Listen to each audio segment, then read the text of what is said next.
but the tendency to rapid sinking in this substance was in the present instance materially counteracted by the other parts of the head remaining undetached from it, so that it sank very slowly and deliberately indeed, affording Queequeg a fair chance for performing his agile obstetrics on the run, as you may say. Yes, it was a running delivery, so it was. Now, had Tashtego perished in that head, it had been a very precious perishing. Smothered in the very whitest and daintiest of fragrant spermaceti, coffined, hearsed, and tombed in the secret inner chamber and sanctum sanctorum of the whale, only one sweeter end can readily be recalled: the delicious death of an Ohio honey hunter, who, seeking honey in the crotch of a hollow tree, found such an exceeding store of it, that leaning too far over, it sucked him in, so that he died embalmed. How many, think ye, have likewise fallen into Plato's honey head, and sweetly perished there? CHAPTER 79. The Prairie. To scan the lines of his face, or feel the bumps on the head of this Leviathan, this is a thing which no physiognomist or phrenologist has as yet undertaken. Such an enterprise would seem almost as hopeful as for Lavater to have scrutinized the wrinkles on the rock of Gibraltar, or for Gall to have mounted a ladder and manipulated the dome of the Pantheon. Still, in that famous work of his, Lavater not only treats of the various faces of men, but also attentively studies the faces of horses, birds, serpents, and fish, and dwells in detail upon the modifications of expression discernible therein. Nor have Gall and his disciple Spurzheim failed to throw out some hints touching the phrenological characteristics of other beings than man. Therefore, though I am but ill qualified for a pioneer in the application of these two semi-sciences to the whale, I will do my endeavor. I try all things. I achieve what I can. Physiognomically regarded, the sperm whale is an anomalous creature.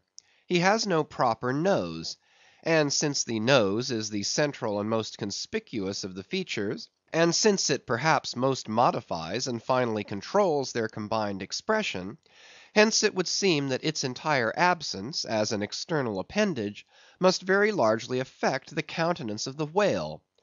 For, as in landscape gardening, a spire, cupola, monument, or tower of some sort is deemed almost indispensable to the completion of the scene, so no face can be physiognomically in keeping without the elevated open-work belfry of the nose. Dash the nose from Phidias's marble Jove, and what a sorry remainder! Nevertheless, Leviathan is of so mighty a magnitude, all his proportions are so stately, that the same deficiency which in the sculptured Jove were hideous, in him is no blemish at all; nay, it is an added grandeur. A nose to the whale would have been impertinent. As on your physiognomical voyage you sail round his vast head in your jolly boat, your noble conceptions of him are never insulted by the reflection that he has a nose to be pulled; a pestilent conceit which so often will insist upon obtruding even when beholding the mightiest royal beadle on his throne.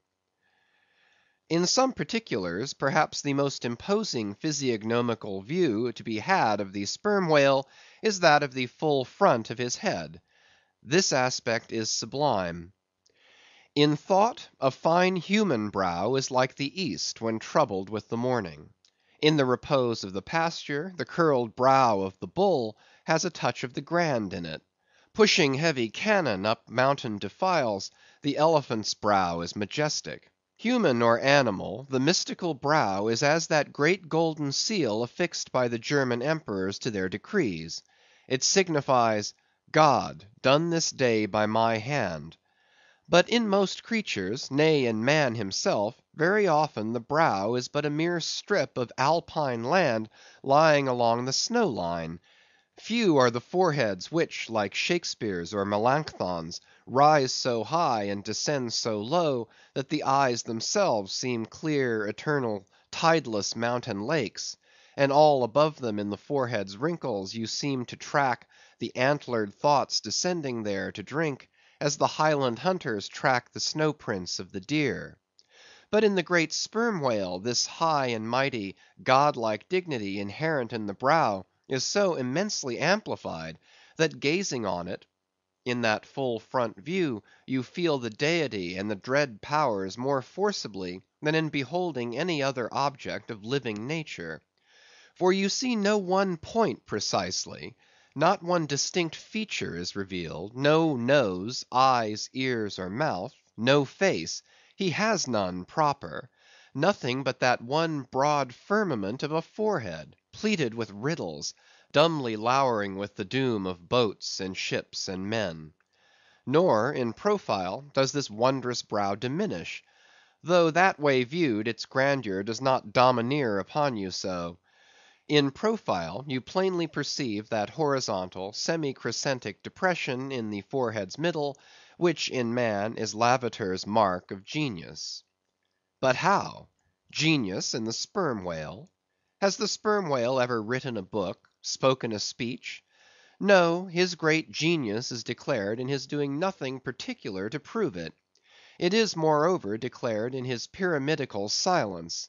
And this reminds me that had the great sperm whale been known to the young Orient world, he would have been deified by their child Magian thoughts. They deified the crocodile of the Nile because the crocodile is tongueless, and the sperm whale has no tongue, or at least it is so exceedingly small as to be incapable of protrusion.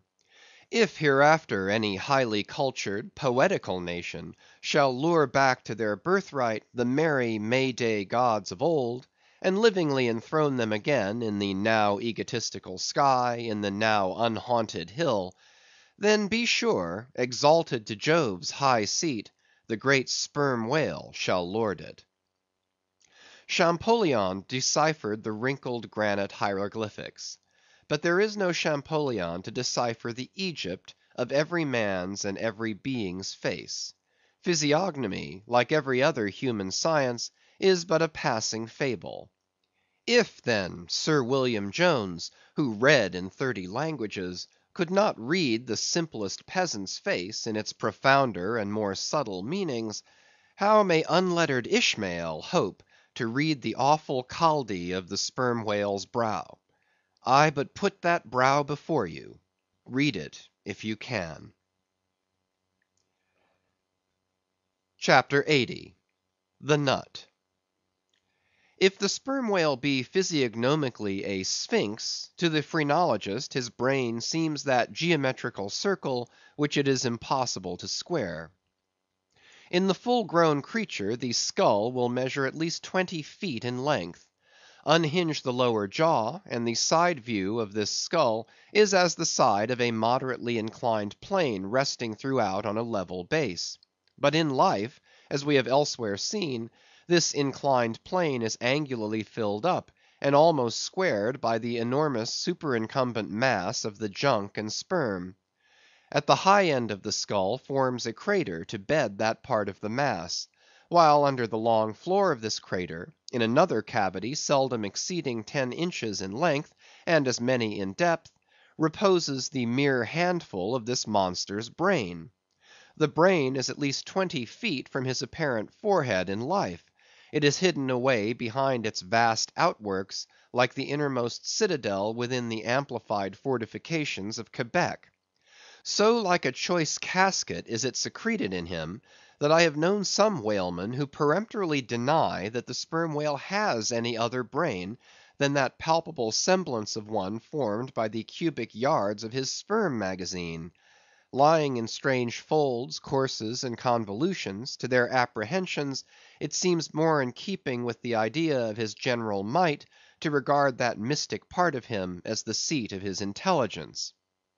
It is plain, then, that phrenologically, the head of this Leviathan, in the creature's living, intact state, is an entire delusion. As for his true brain, you can see no indications of it, nor feel any. The whale, like all things that are mighty, wears a false brow to the common world. If you unload his skull of its spermy heaps, and then take a rear view of its rear end, which is the high